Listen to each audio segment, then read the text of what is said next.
অভয়নগর উপজেলার স্বাস্থ্য কমপ্লেক্সের সামনে আমরা দাঁড়িয়ে আছি। যারা সাংবাদিক আছেন তাদের সবার প্রতি আমার আন্তরিক সালাম, আসসালামু আলাইকুম রহমতুল্লাহ। আমরা স্বাস্থ্য কমপ্লেক্সের ভিতরে অধিকাংশ রুমগুলিতে আমরা গিয়েছি, কিন্তু আমরা সরজমিনে যে বিষয়টা আমরা দেখতে পেলাম, এখানে পর্যাপ্ত রোগী আছে। প্রতিদিন কয়েকশো রোগী এখানে আউটডোরে তারা দেখাতে আসে এবং সেখানে তারা যথেষ্ট সেবা পায়।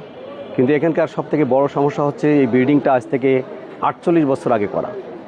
এই 48 বছর আগে করা বিল্ডিংটা অত্যন্ত জরাজীর্ণ, ছাদের বিভিন্ন জায়গা থেকে খসে পড়ছে।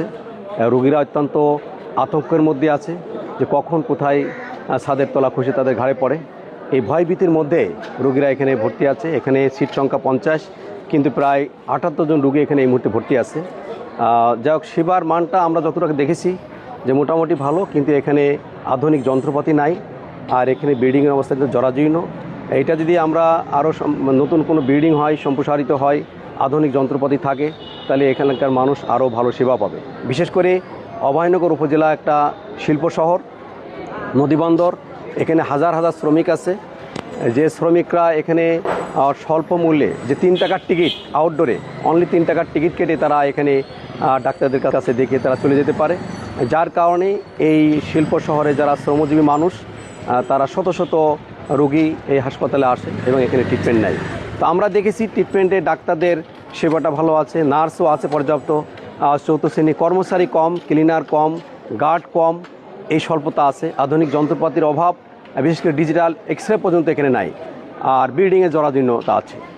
এইগুলো আমি আশা করি একটি গণতান্ত্রিক সরকার আসছে, আমরা সংসদে এই বিষয়গুলো উত্থাপন করছি। আগামী দিনে সমস্যার সমাধান করার জন্য আমরা সর্বাত্মকভাবে চেষ্টা করব। সেটা সফল হইলে অনেক স্বাস্থ্য সেবার দিকে আরও অনেক সেবা পাবে ইনশাআল্লাহ।